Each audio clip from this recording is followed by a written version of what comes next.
Good morning. Oh, gotta turn my camera on. There we go. Good morning. It's good to see you all, everybody who's here in person, everybody who's joining us over Zoom or YouTube or over our podcast throughout the week. It is always so very good to be together. My name is Jen Crow. I'm one of your ministers here at First Universalist Church, and we welcome you with wide open arms and wide open hearts. Our minister emeritus, the Reverend Dr. John Cummins, once said that the challenge of our age is to stand upon the shoulders of the past, not to be buried by it. To stand upon the shoulders of the past, not to be buried by it. He said, "We have received a heritage of hopes and ideas from those who have come before us, and arriving at this moment, this time and place right now, our challenge is to take those hopes and ideals, those aspirations and dreams, and move them one step further." So we arrive at this moment, this place in time, and we come with expectations of things going one way, and yet lately we all know that things tend to go another way. There's the way we expect, and then there's the way things actually turn out. So if you were here last week or you've been paying attention about our rhythm of services, you know we expected to have the Reverend Michael Slack with us today. Michael is the community minister for worship and spiritual care for Black Lives of Unitarian Universalism.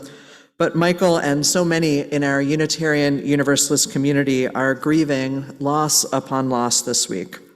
Matthew P. Taylor, who was the ministerial intern at the Unitarian Universalist congregation of Rockville, Maryland, and a leader in the Black Lives of Unitarian Universalism community, died unexpectedly this week, and Michael was Matthew's mentor and friend. The BLUU community is reeling this week with grief and loss, and it is in community that we care for one another. When something hard happens for one of us, somebody else in our community can move in, hopefully, and offer care for us. And that is just what Lena is doing today. Lena Gardner, Executive Director of Black Lives of Unitarian Universalism and member of our church, will be helping me lead worship this morning and offering the message today.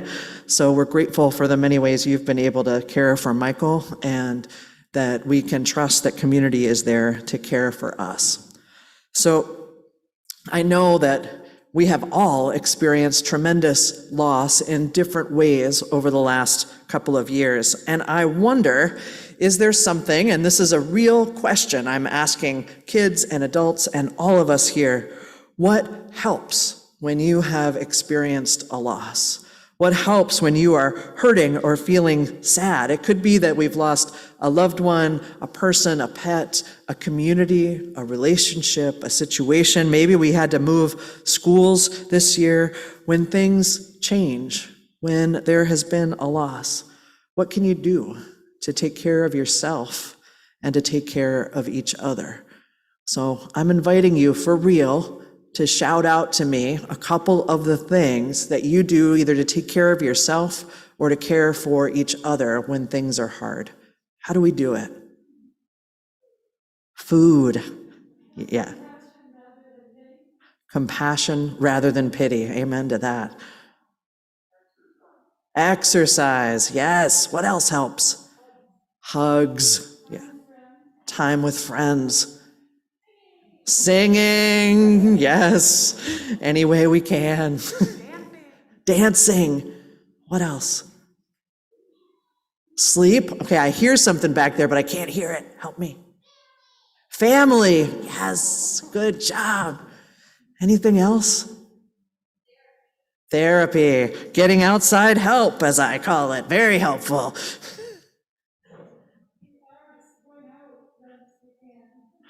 Going out best we can, absolutely. Helping others, I'll add to that. And I don't know if you've started to see the building up of the stuffed animals up here. We started last week with just the rabbit, but I see a snow leopard and some birds and what looks like maybe a fox over here, a raccoon maybe. So I love the beauty that our visual arts team has brought to the sanctuary and all over the building, and you are invited to add to it, to bring a stuffed animal, to add to the winter scene, put your name on it to make if you want it back, which I would definitely want my stuffed animal back at the end of this I brought mine up. But we build this care and love together. So it's in community when we can give and receive and grow together in all of the ways we need to, when times are good and when times are hard. So some of you might remember Reverend Justin used to say all the time, sometimes we are the ocean, sometimes we're held up by the ocean. It is the love of community that allows us to change places when we need to trust that the ocean of care is there for us when we need it, and to rest in it when that's what needs to happen. So I'm reminding all of us that when we have hard times, this community is here to hold you up. When you have joys and you share them here, they are expanded, and that by coming together, we can care for all of us so very well. So one of the ways that I'll invite you into caring for each other today and to be cared for is that in the winter, in December, every year we have poinsettias for folks who have lost a loved one. This is a way for the love of this community to move into your home with you and be there and offer, I hope, a bit of joy and brightness. So if you have lost a loved one this year and we knew about it, we may have reached out to you already to say, hey, there's a poinsettia in the Cummins room for you, come pick it up. If you've lost a loved one and we did not know that, there's a poinsettia down there for you too. And if you have a little extra time and energy to deliver one of those flowers to somebody who isn't able to come in to get it, that would be a great way to share your love with our community. So downstairs in the Cummins room, we have those poinsettias ready to head out. Here in this community, in the Universalist spirit of love and hope, we give, receive, and grow together. And we do this by engaging in very particular spiritual practices. Together, we listen deeply for where love is calling us next. We welcome, affirm, and protect the light in each and every human heart. We act for justice with boldness and courage and compassion, but also with humility. And we are committed here in this faith community to ending oppression in all of its forms and building a beloved community of joy and love and belonging for everyone. This is who we are. This is what we are about here. And we take care of each other and we get connected in all kinds of ways. If you are new, please introduce yourself to somebody, either online or in person. Talk to one of the worship leaders, connect with us over email or the phone or in person. We want to know you and we want to know you're here. We care for each other here in the sanctuary, in person, in all the ways we can. We encourage you to be vaccinated against COVID-19 if you are able to be. We require that everyone who is here wears a mask the whole time unless you're speaking from the pulpit. So full coverage, whole face, whole thing, like that. We ask that you stay with some distance between your household groups so that there's a little space between everybody.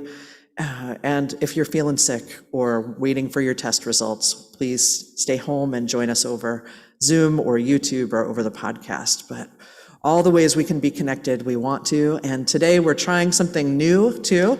We've heard from many of you that one of the things you miss about church is coffee hour.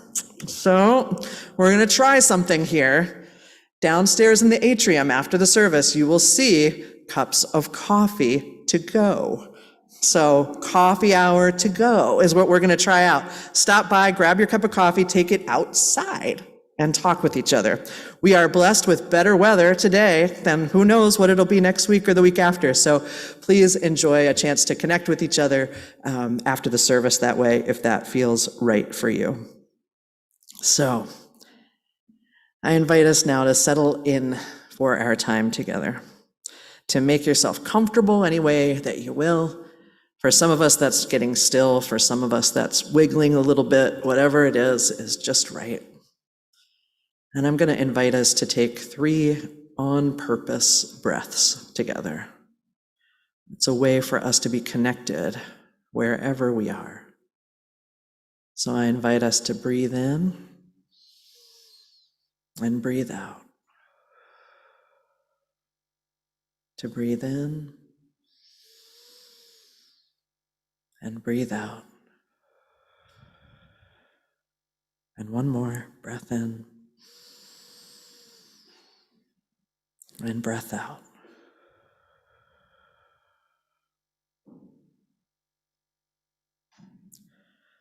So again, words from our minister emeritus, the Reverend Dr. John Cummins, who said, "We are the living immortality of all those who have gone before us. We are the living immortality of all those who have gone before us. May the flame of our chalice today be a symbol of all who have gone before, here in this church community, here on this land, here in the stories that go back further than we can even know. We honor those memories and lift up those lives as we light our chalice together. And I invite Nora and Luna to come light the chalice for us."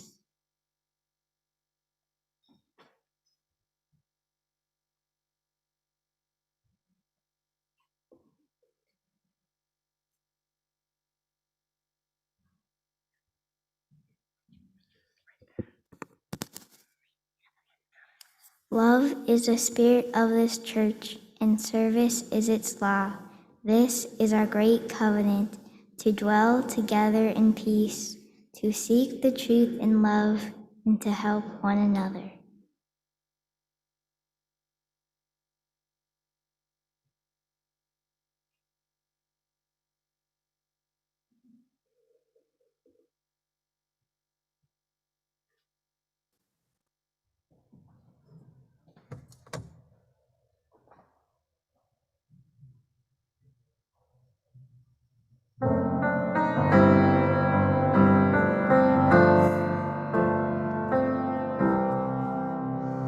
Lift every voice and sing till earth and heaven ring, ring with the harmonies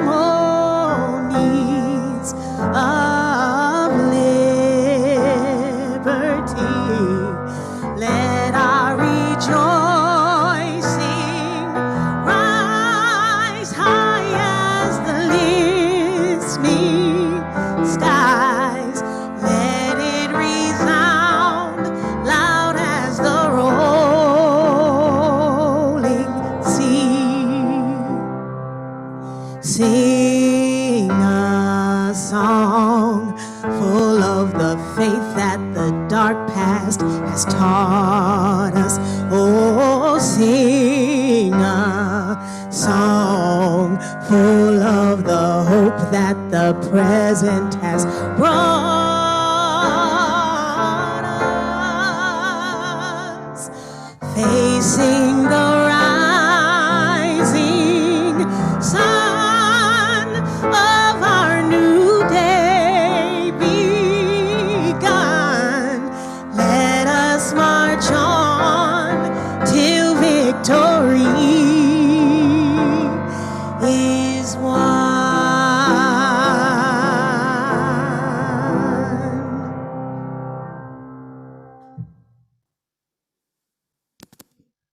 Thank you, Amy. Thank you, Franco. So an extra announcement for you. It is snow emergency season out there, and there are 3 cars about to be towed that are parked on the opposite side. So they're giving us a 5-minute warning. If that's you, please go check. It's such a bummer. So this morning, like every time we gather, or many, many times we gather, the spiritual growth of this community continues, whether it's happening in the sanctuary or in the religious education classrooms. So at this point in the service, we're going to sing our children on their way to their classes. Kindergarten and first grade usually head out this row. 2nd through 5th grade head out this way. If you're 6th grade and up in our youth programming, find your own way down or connect with Lauren or any of the adults in the back ready to help you find your way to your classroom. And let's let ourselves be sung to. Where you go, I will go, beloved. Where you go, I will go. Where you go, I will go, beloved. Where you go, I will go. And your people are my people. Your people are mine. Your people are my people. You're divine, my divine. Where you go, I will go, beloved. Where you go, I will go. Where you go, I will go, beloved. Where you go, I will go.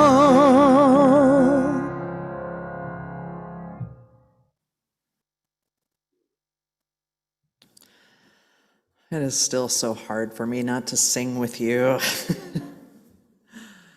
I invite us to take a few moments to settle in here. However that feels right for you, I've got my feet planted firmly on the floor, taking a moment to relax my shoulders, to feel my body. A chance to breathe together, wherever we are, connected, across space and time, history and hopes, a future we work for and long for and pray for.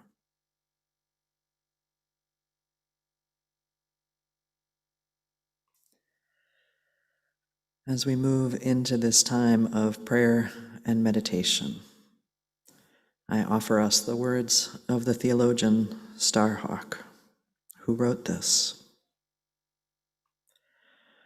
We are all longing to go home to some place we have never been, a place half remembered and half envisioned we can only catch glimpses of from time to time.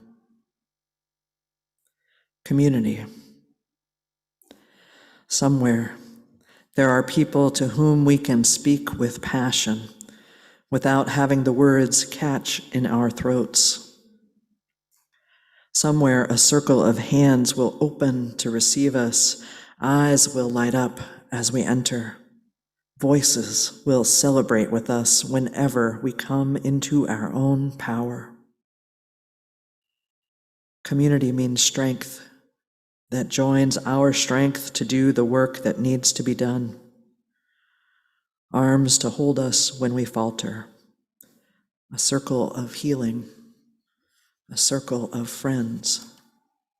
Someplace where we can be free. Someplace half remembered, still envisioned. A place we long to go home to, where we have never been. A place we catch glimpses of from time to time.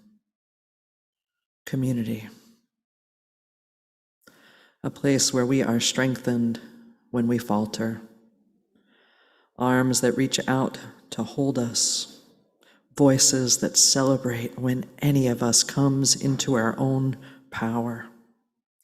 Eyes that light up when we enter. A place where we are known by our true names. Community.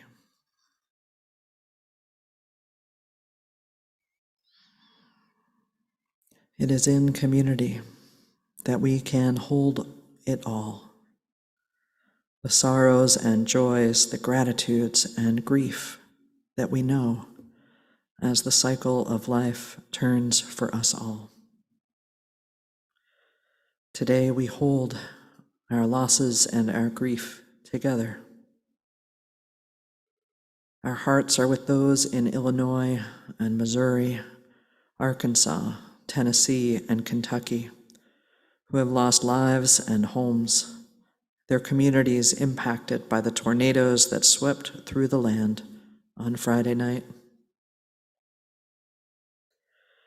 We remember Matthew P. Taylor, ministerial intern at the Unitarian Universalist congregation of Rockville, Maryland, leader in the Black Lives of Unitarian Universalism community. Matthew died unexpectedly this week, and our hearts are with all those who knew Matthew.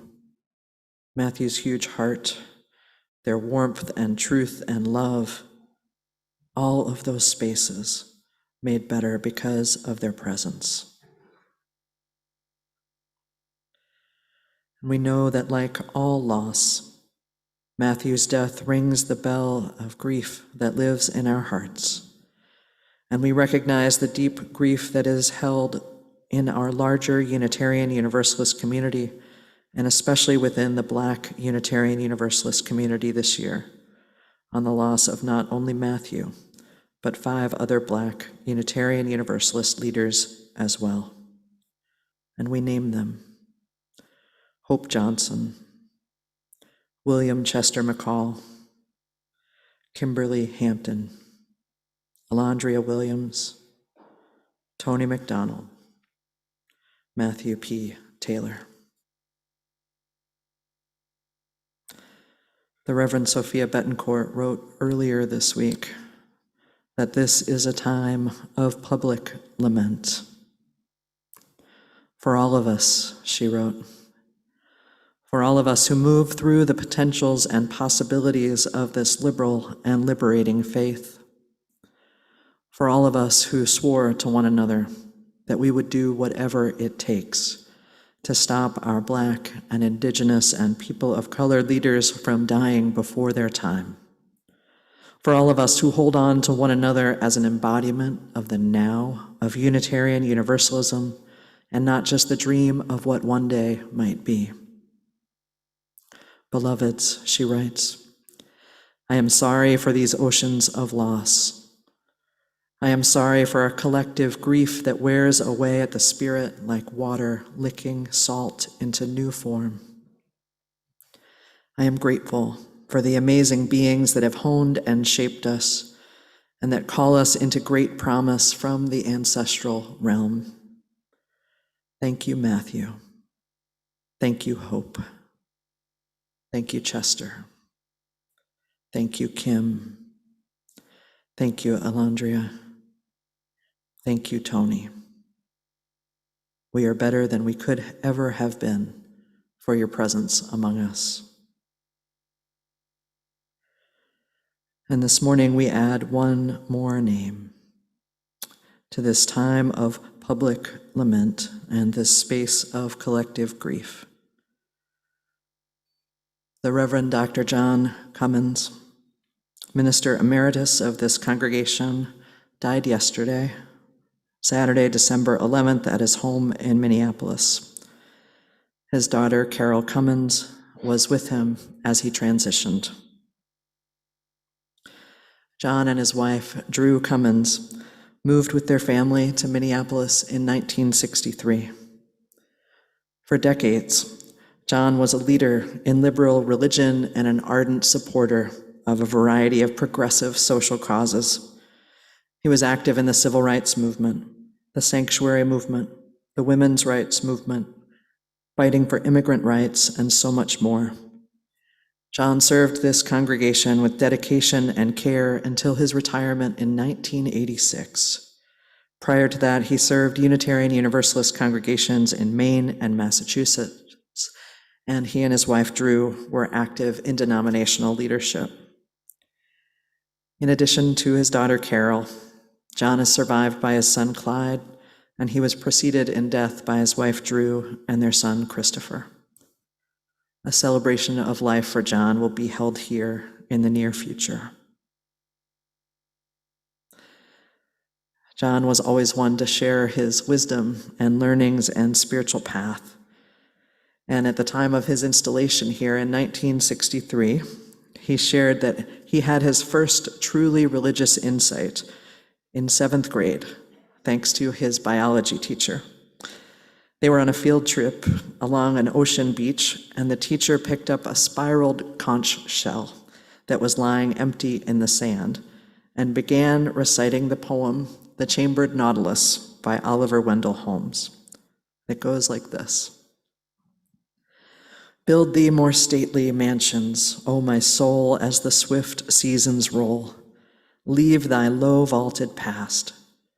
Let each new temple, nobler than the last, shut thee from heaven with a dome more vast, till thou art at length art free, leaving thine outworn shell by life's unresting sea. The turning of the nautilus, one life upon another, the turns of our spirits and souls, the culmination of our stories and hopes and dreams.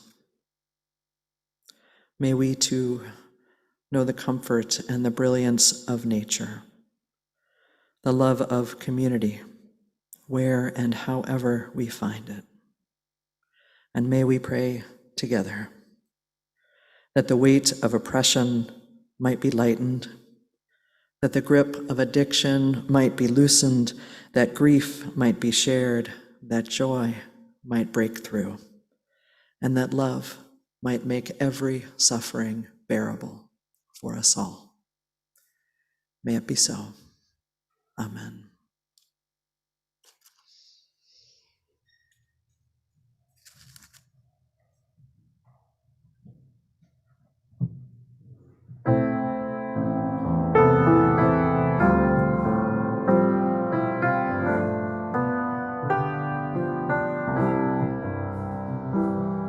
Spirit of life, come unto me.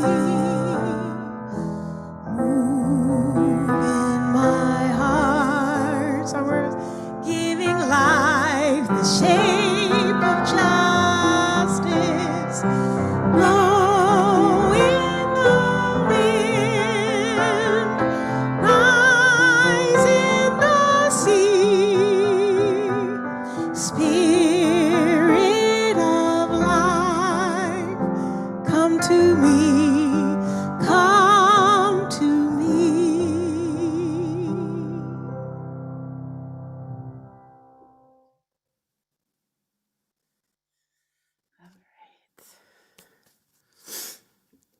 Good morning, everyone. I'm going to ask for your grace this morning because I am very tired. I'm recovering from a breakthrough case of COVID, but I'm still very grateful and honored to be here. And I promise we will get Reverend Michael here sometime in the future. His gifts are amazing. And hopefully, by the end of our time together, it'll all make sense and this will be worthy of your time. When I decided to become a mother, I knew it was something I was going to do as a solo parent. And I'm sharing this because when I imagined raising my daughter, I also imagined I would have help. I only thought I could be a solo parent because I knew I would have help. When the pandemic hit, when my baby was 3 months old, I knew it was only a matter of time before me and Winnie got COVID. As her only parent, I can't not work, which means she can't not go to daycare.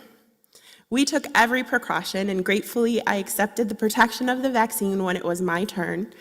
And as I had foreseen early on, we did in fact contract COVID from childcare. Winnie can't get the vaccine, she's only 2. Which also would have been avoided if we lived in a different world where more people understood science and believed in caring for each other, but that's a sermon for another day. At any rate, when I was pregnant, I imagined that when I got sick, I'd be able to call and ask for help, and someone would be able to come over. I never imagined having coughing fits so intense that my 2-year-old would be patting my back and offering me water. She calls water Gaga. She would lovingly pat and caress my back as I have done hers so many nights. She would say, "Mama, Gaga? Mama, Gaga?" I would tell her, "Yes, I'll take some water. I'm okay. You're okay. We'll be okay." It was both a reassurance to her and to myself. It was also a calling out to the universe, a prayer from the deepest place in my soul for it to actually be okay. Because the truth was, I was terrified and alone. But Winnie, she only cared that her mama was there. And in my arms, I could feel her heart calming down. I could feel her ease. And because 2-year-olds love repeating themselves over and over again, often during my course of COVID, I heard, "Mama, gaga? Mama, gaga? Yes, I should drink some water, thank you." And there was no one else. It was just us for days and days. I had thought I would have had help, but there was no foreseeing this virus. There was no imagining that that help would be evaporated by the threat in the breath of another human being. It's safe to say that all of us have had to find strength we didn't know we had in order to navigate this pandemic. Whether that's meant for caring for children while sick, or coping with one reason or another that made us more vulnerable to this virus. But some people who are already vulnerable have had to do more with less. And some people, many people, are still fighting with this virus and fighting for their lives. I was humbled by my bout with COVID, which was a mild case. But whenever you start to lose your breath, it is scary. Like a lot of parents, my purpose for my life changed as soon as I, sweating, aching, exhausted after 56 hours of labor, pushed my daughter into the world and heard her glorious cries for the first time. I could hold her in my arms after aching for months to meet her. In that moment, I felt the fierce power of life and the profound fragility of my own body. It came into such sharp focus, and so did all the love. But it all quickly gets blurry because we were not made to live in those liminal spaces every single day. After my fever had broken from COVID, another liminal space, and I knew that I for sure would be okay, I played hide and seek with Winnie in the covers between coughing and catching my breath and drinking water. And her laughter brought me fully present. Her joy, her giddiness. She knows nothing of grief of the world. She knows nothing of the horrors of the world that I can't actually protect her from. But as this church has taught me over and over again, love is a reason to hold on to. I can only love her through it all. Love is a purpose to focus on, and not just when you're sick. Love is worth cultivating, worth practicing, worth continually searching for in the heart of the madness in which we call our lives. And life is about helping each other, even when it's inconvenient and messy. So yes, when my daughter was born, I learned a new meaning of love. And a line of demarcation tore through my heart and literally tore my body. And that's a line of demarcation many parents know well, no matter how their children came to them. There is a before and there is an after, and we are never the same. And that's true whether our children are living or have been taken from us too soon. Collectively and personally, this pandemic is also a line of demarcation. None of us will ever be the same. So now I want us to journey a little bit to the before times, before the pandemic, before I was a mother, before any of us were armchair infectious disease specialists, before we ever knew what a coronavirus was. But we still had this broken world. We still had our lives and our love. That time that I want to take you to is July of 2015. It was then that I traveled to the Convening for Black Lives in Cleveland, Ohio, with the Black Lives Matter Minneapolis chapter, and where I would meet the people I would go on to co-found the Black Lives of Unitarian Universalism with, or BLUU. At a meal together over the lunch hour, there were 7 of us, and we dreamed together of a way that our faith could both fuel our work for Black and collective liberation, and also be a source of respite, comfort, and spiritual nourishment in the world for Black people, for us. And we didn't blink, we didn't hesitate. None of us were paid at that time. In fact, every single one of us was working another job or jobs at the time. And I would be remiss if I didn't mention that starting BLUU was the heart and brainchild of Leslie Mack. She had the clear vision that she invited us all into. And from there, BLUU was born. And it's here in BLUU's history where I usually get bogged down by trying to figure out which parts of the history to share. It is a prolific and dynamic history. But we have a website. You can look it all up. Just Google the BLUU story, BLUU, and you should find it. And you should read it. It's a little long, but I think it's worth it. And now it's a little outdated, but we're working on an update. Nonetheless, it's a good place to start. I can and will mention briefly here that we provide monthly online worship for Black Unitarian Universalists. Since 2018, we have awarded over $100,000 in disaster relief grants, and we have worked on a number of campaigns, including the Babies and Bailouts campaign, where we were working to literally set people free who were mostly Black from jails that they were unjustly put in, and working to help end Black maternal health disparities, which are some of the worst in the world. In the before times, BLUU held large in-person gatherings. We had a revival, we had a symposium in 2019. And that was a powerful, transformative experience. And our first book is set to be published in early 2022. You can pre-order it now through Skinner House Books. It's called BLUU Notes, an anthology of love, justice, and liberation. We've also become a housing developer, and we are developing a housing cooperative in North Minneapolis. We were awarded $250,000 from the city of Minneapolis to help in this project. So what does this all have to do with First Universalist? While I haven't been able to regularly attend church since about 2016, it's true that I started coming here in 2009, and I will always consider this one of my spiritual homes.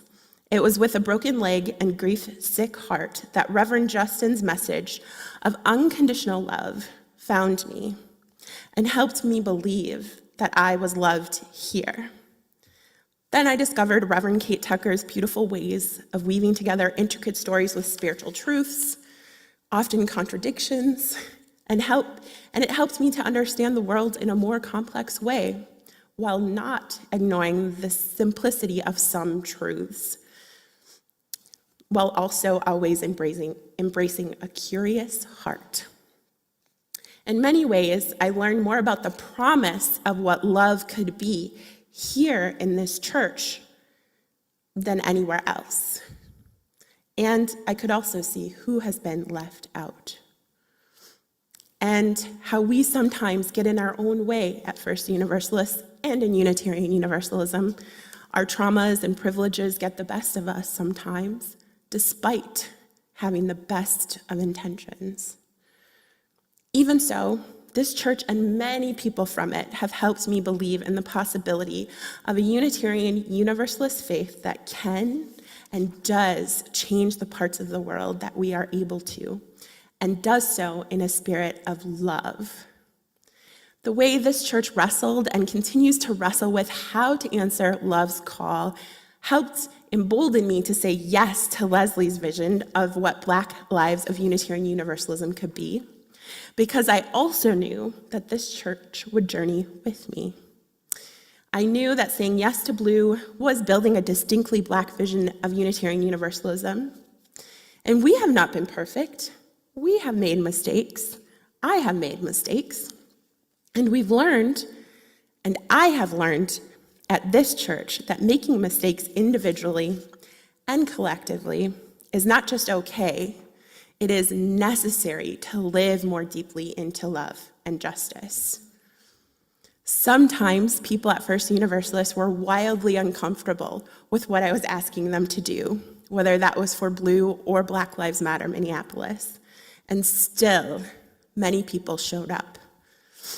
What I haven't talked too much about was that watching people show up from First Universalists and other congregations in the Twin Cities changed my heart and helped me hold on to and discover my faith more deeply in love.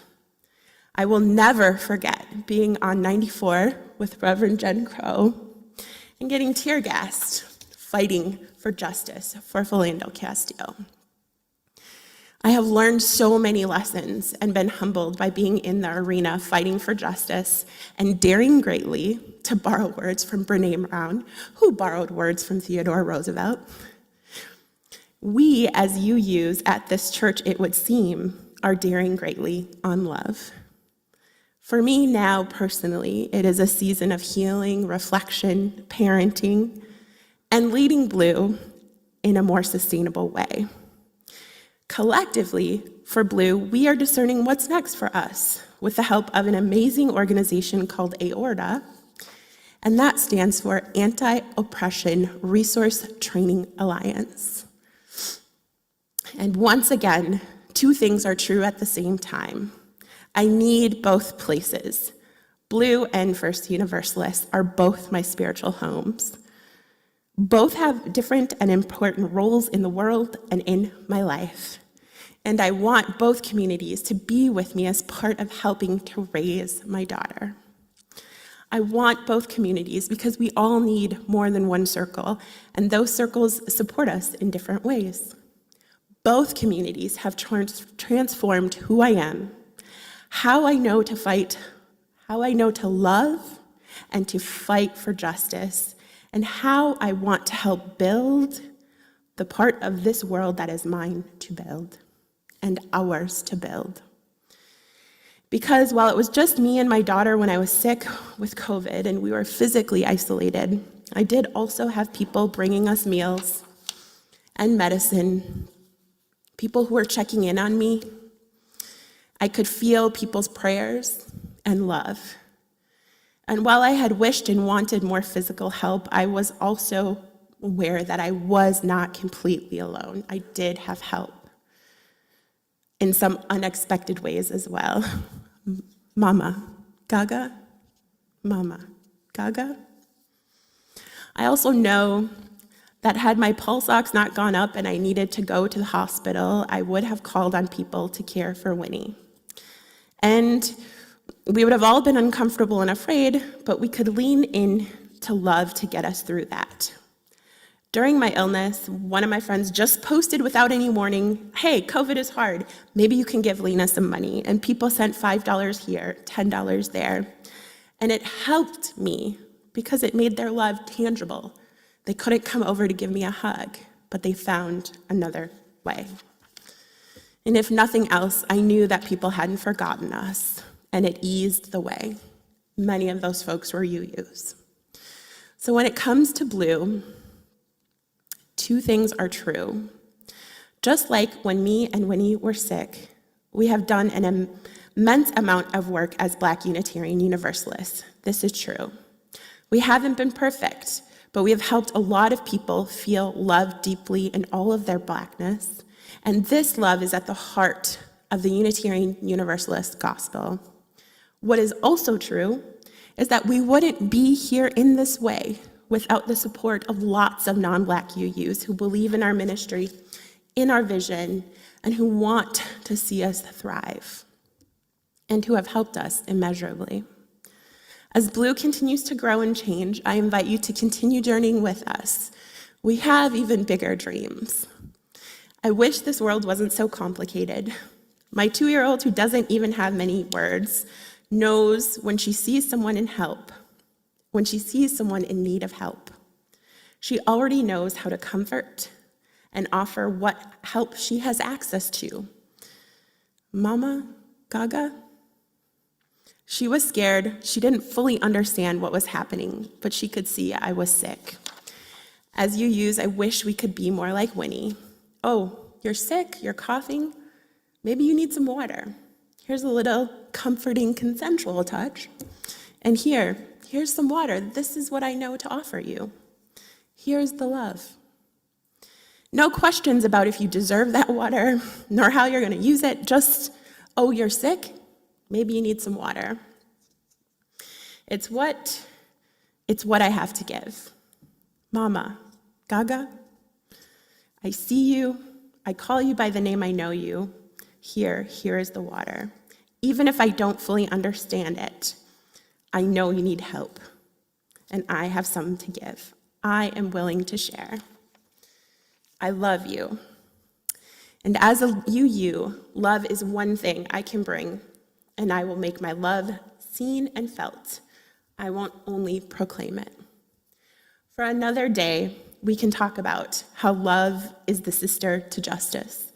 But for now, I want to personally lean into this lesson I learned from my 2-year-old. Mama, Gaga, what comfort do you have to offer? What care, what resources do you have to share this holiday season? Thank you.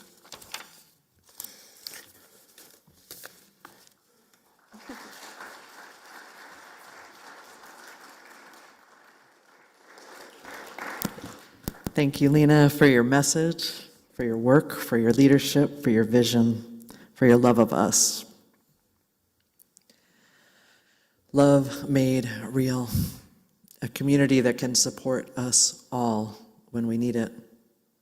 The desire to see each and every one of us thriving. That is what we are about.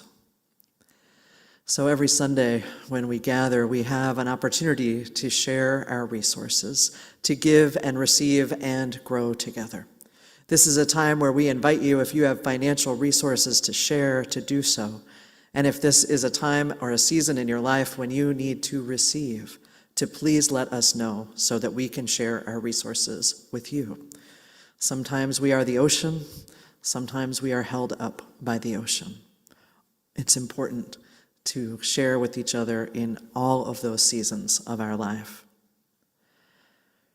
So this Sunday, and going forward, the Sundays we have ahead of us next week on the 19th through our holiday services all the way up through the new year, we are collecting for BLUU, for Black Lives of Unitarian Universalism. We have begun a practice over the last many years called the Holiday Giving Initiative. And what this means is that over the course of the holidays, we invite each other to think about how we are using our financial resources, our resources of time and energy and attention and care, and to, instead of engaging in practices of consumerism and capitalism, instead to turn our financial resources toward the church together so that we might support an organization that lives out the values we proclaim. So we are in the midst of a 5-year partnership with BLUU. We're in year 3 of that, and our goal at the end of this holiday season is to have been able to contribute $50,000 to BLUU. Now, this might seem like a stretch. It means that this year, this 1 year, we have a goal of $38,000. But I know we can do it because we have done so much more than that before. And we know that when the invitation is offered and the need is there, that we have resources to share and we can and will respond as a community. So let us share what we have. Let us receive if that is what we need to do. And I invite the ushers to come forward to receive the offering here in person, and also reminding us you can give through the Cash App, through our online portals, through the website. We can give in many, many ways together. Let's be as generous as we're able.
Thank you, Franco. Thank you, Lena, for being part of the community that holds us up and inspires us. So a reminder as we prepare to leave this particular moment and time and place, that if you've lost someone in the last year, please head downstairs to the Cummins room and pick up a poinsettia to bring home with you if that would feel good. If you have a moment of energy and time to spare to deliver one of those flowers to someone who hasn't been able to come, please do so. And if you are up for an adventure and you want to try coffee hour to go, there is coffee for you in the atrium waiting to be picked up and taken. Where? Outside to enjoy together. So friends, we are daring greatly on love. Love will carry us. Love will make that home we can only half envision, half remember, hope for, be a true place for us. May you know that you are loved, and may you share that love with wild abandon with the world. May it be so. Amen. May we go now in peace.